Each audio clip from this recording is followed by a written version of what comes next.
I'm Sara Wittenberg with Pollinator Partnership, and I wanted to tell you how easy it is to create nesting habitat for solitary bees in your garden.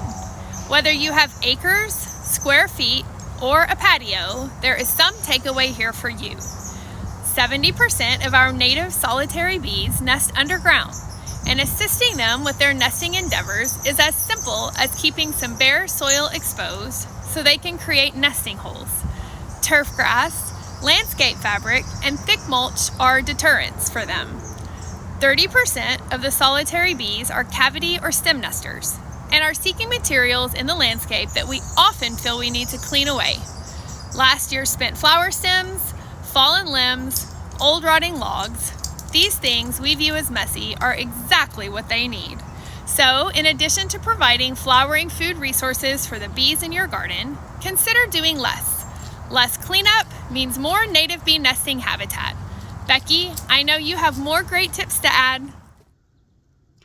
Hi, I'm Becky Griffin with University of Georgia Extension. And Sara, I agree with you.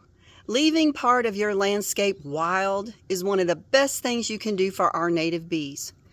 You mentioned that 70% of our native bees are underground nesters, so leaving a bare spot like the one behind me is a really great idea. If that's something that you think is a little too untidy or a little too unkempt, think about some signage. Let your neighbors know that you're doing this for the bees.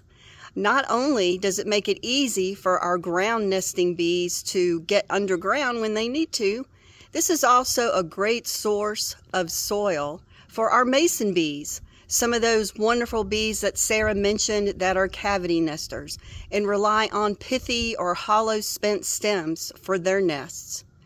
So when you decide you want to create pollinator habitat, think beyond just flowers and nectar and blooms and learn more about the habitat needs, the nesting needs of these bees. They'll pay you back in dividends with a lot of pollination and a lot of fun things to watch this summer. Thanks, Sara.